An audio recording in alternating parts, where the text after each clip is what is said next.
गाबा test के चौथे दिन इंडिया फाइट बैक करती हुई दिखी। इंडिया की 3 ऐसे पार्टनरशिप जिसकी वजह से इंडिया ने आज फाइट बैक किया। आज दिन का खेल खत्म होने तक इंडिया 252 रन्स बनाए 9 विकेट खोकर 74.5 ओवर्स में। तो चलिए शुरू से बात करते हैं।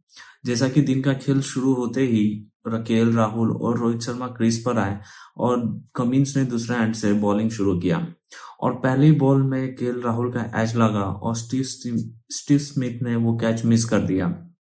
और ये देख के सब भी शॉक हो गए कि स्टीव स्मिथ कैसे ही लीव छोड़ सकते हैं ये कैच। और क्योंकि स्टीव स्मिथ का हम सभी ने कैचेस देखा है जो कि वो ब्लंडर कैचेस लेते हैं और उनके हाथ से बॉल छूटना सबको ये शॉक किया। और उसके बाद स्टीव स्मिथ खुद से भी काफी ज्यादा गुस्सा हो गए थे।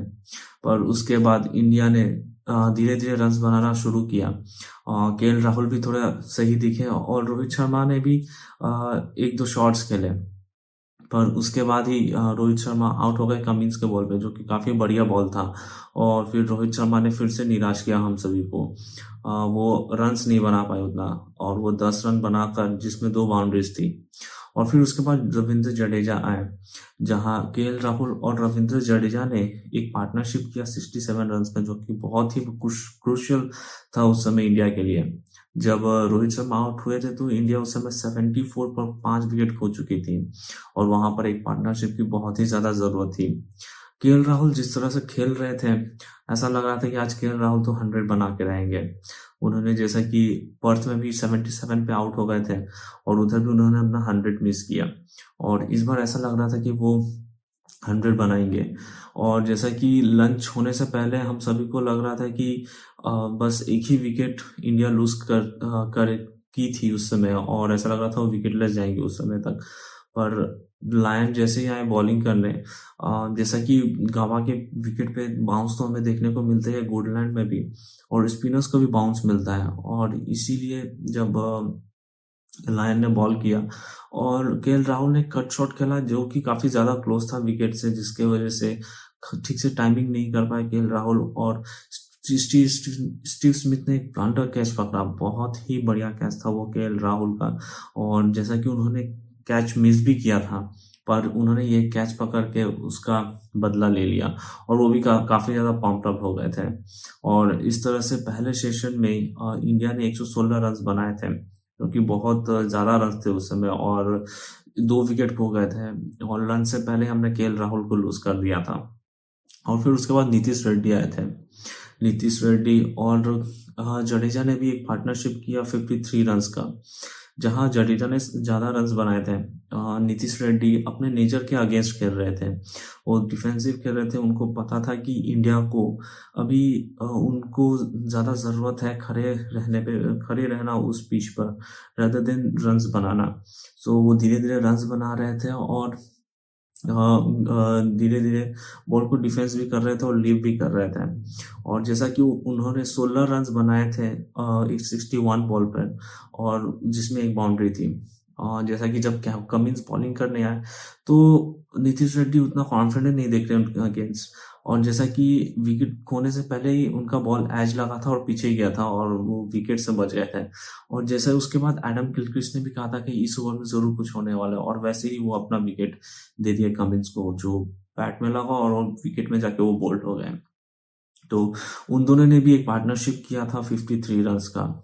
और उसके बाद जब सिराज आए तो फिर जडेजा ने अपने ऊपर वो जिम्मेदारी ली रन्स बनाने का और कोशिश कर रहे थे सिराज को दूर रखें। और जैसे कि हमने एक सिचुएशन भी देखा जहां सिराज काफी ज्यादा जल्दी जल्दी में वो रन आउट होने से बचे थे और वो बीच पे ही बात करने लग गए थे कि क्यों नहीं दौड़ रहे और वो काफी ज्यादा फनी सीन था। और बट रन आउट से वो बच गए थे उस समय और वो भी फिर आउट हो गए स्टार्क के बॉल पर। कैरी ने पीछे कैच कर लिया और फिर उसके बाद बुमराह आए तो फिर जडेजा कुछ उस तरह से खेल रहे थे थोड़ा डिफेंसिव। और जैसा कि उस समय कुछ 40 ऐसे कुछ रन चाहिए थे फॉलो ऑन बचाने के लिए। उसके पास उस समय जडेजा के पास 2 ही ऑप्शन थे कि वो धीरे धीरे करके खेले या फिर फॉलो ऑन क्रॉस कर ले और उन्होंने सोचा कि थोड़ा शॉर्ट्स खेल के वो फॉलो ऑन को ख़त्म कर देंगे। और जैसा कि उन्होंने शॉट्स भी खेले, एक सिक्स भी लगाया था नेथन लायन के बॉल पे, और एक एज भी लगा था कमिंस के ओवर में और वो पीछे चला गया था। और जैसे कि कमिंस का लास्ट बॉल था, उसमें उनको सिंगल या बाउंड्री लेना था और उन्होंने सोचा कि क्यों ना बाउंड्री ही लिया जाए। जब वो खेलने गए शॉट, वो कमिंस ने बाउंसर ही मारा और दूर पे, आई थिंक लॉन्ग पे, मिचेल मार्श ने कैच पकड़ लिया और उन्होंने अपना विकेट खो दिया। और फिर ऐसा लगा कि अब उम्मीद भी खत्म हो गई थी कि इंडिया फॉलो ऑन भी क्रॉस कर पाएगी।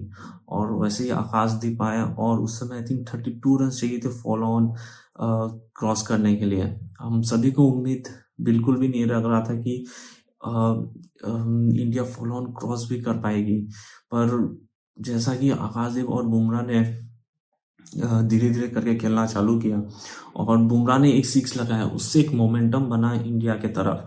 और फिर उसके बाद आकाशदीप ने कमिंस के ओवर में डबल्स निकाला और आकाशदीप ने आई थिंक बहुत ही ज़्यादा रन्स बनाए कंपेयरिंग टू बुमराह। आकाशदीप ने 27 रन्स बनाए और जबकि बुमराह ने 10 रन बनाए। आकाशदीप ने 2 बाउंड्रीज भी लगाया था उसमें, उस 32 रन्स के जब फुल ऑन जीतना चाहिए था। और ऐसे धीरे धीरे करते इंडिया ने, जैसा कि आकाशदीप ने एक बाउंड्री मारा और फुल ऑन क्रॉस किया, और तब वो इतना एक्साइटमेंट हमने देखने को मिला टीम में और ड्रेसिंग रूम में कि मतलब, और वो मोमेंट ऐसा था कि काफ़ी ज़्यादा इंटरेस्टिंग था। अगर आपने वो मैच देखा होगा तो काफ़ी ज़्यादा मज़ा आया था। वो आई थिंक 6-7 ओवर थे, वो काफ़ी ज़्यादा क्रूशियल ओवर्स थे और मतलब काफ़ी ज़्यादा इंटेंसिफाई लग रहे थे। क्योंकि दूसरी ओर ऑस्ट्रेलिया के हेजलवुड जब बॉलिंग करने आए थे लंच के बाद, तो वो उतना फिट नहीं लग रहे थे और वो वापस ग्राउंड छोड़ के भी चले गए। जैसा कि उसके बाद सिर्फ कमिंस और स्टार्क रह गए थे फास्ट बॉलर्स में से, जिसकी वजह से कमिंस और स्टार्क ने काफ़ी ज़्यादा बॉलिंग भी किया आज। और इसी के एक फ़ायदा इंडिया को ये भी मिला कि दूसरे एंड से एक हेजल, मतलब अगर कमिंस बॉलिंग करने आते थे, दूसरे एंड से लायन थे, और जैसे कि फिर स्टार्क आ जाते थे कमिंस की जगह पर, और फिर उसके बाद कभी कभी वो साथ में बॉलिंग करते थे। तो एक पॉजिटिव यही था कि हेजलवुड का बॉलिंग उनको झेलना नहीं पड़ रहा था, जिसकी वजह से इंडिया थोड़ी पॉजिटिव थी। और बुमराह और अर्शदीप का जो पार्टनरशिप था वो तो बहुत ही लाजवाब था। आई थिंक यही एक हमें आज दिन का खेल खत्म होने तक एक बहुत ही बड़ा पॉजिटिव हमें देखने को मिला। और बुमराह ने और अर्शदीप ने दोनों मिलकर 39 रन का पार्टनरशिप किया, और जैसे ही फॉलो ऑन खत्म हुआ, अर्शदीप ने दूसरे बॉल पर सिक्स मारा, जो कि बहुत ही बढ़िया और वो टीम का आई थिंक 3rd सिक्स था। और हम, जैसा कि सब कह रहे थे, आशा भोगले भी कह रहे थे कि अर्शदीप के पास है वो कि वो बैटिंग कर सकते हैं और शॉट्स भी लगा सकते हैं, और उन्होंने करके भी दिखाया। और मतलब ड्रेसिंग रूम में तो अलग ही वो माहौल हो गया था। और उसके कुछ टाइम बाद ही फिर अगले बॉल पर एम्पायर्स ने कहा कि लाइट काफ़ी कम है, जिसकी वजह से बॉलिंग और मतलब खेल नहीं हो पाएगा, और उसके बाद थोड़ी देर के बाद स्टंप्स कॉल कह दिया गया। तो अगर पूरे दिन को देखा जाए तो इंडिया की तरफ से काफ़ी ज़्यादा पॉजिटिव साइंस हमें देखने को मिले।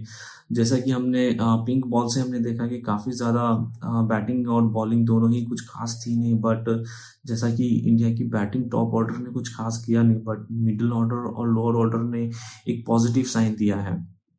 और दूसरी तरफ देखा जाए तो ऑस्ट्रेलिया का हेजलवुड इंजरी हो गया और वो बीजीटी सीरीज से बाहर भी हो चुके हैं, और वो आई थिंक कल मौका मिले तो मे भी ना खेले वो, और वो आई थिंक खेलेंगे ही नहीं, जैसा कि न्यूज़ तो आया ही है। और इंडिया की तरफ से अब जो भी गेम है वो ऑस्ट्रेलिया के हाथ में है कि ऑस्ट्रेलिया क्या करती है कल के दिन। अगर इंडिया ऑल आउट भी हो जाती है जल्दी, तो वो कितना देर खेलेगी और क्या टारगेट देगी। तो अब सारा गेम अभी अब ऑस्ट्रेलिया के हाथ में, वो क्या डिसाइड करती है कि इंडिया को कितना टारगेट देना चाहिए। पर अभी तो ऐसा ही लग रहा है कि ये मैच ड्रॉ जाएगा, पर अभी भी कुछ कह नहीं सकते क्योंकि इंडियन के टॉप ऑर्डर बैट्समैन अभी भी परफॉर्म नहीं कर रहे हैं। और जैसा कि आज पूरे दिन ही फिर से हमें 4-5 टाइम देखने को मिला कि बारिश की वजह से ग्राउंड छोड़ के जाना पड़ रहा था प्लेयर्स को। तो मे बी कल भी ऐसा दिन हो और हमें फिर से वो पूरा दिन मैच देखने को ना मिले। तो हम होप करते हैं कि कल का दिन एक सही रहे और हम सभी को मैच देखने को मिले और एक काफ़ी ज़्यादा इंटरेस्टिंग कल का दिन रहने वाला है, क्योंकि दोनों तरफ से काफ़ी ज़्यादा फाइट हमें देखने को मिलेगा और कल का दिन देखने में तो आई थिंक बहुत ही मज़ा आने वाला है। तो मिलते हैं अगले वीडियो में।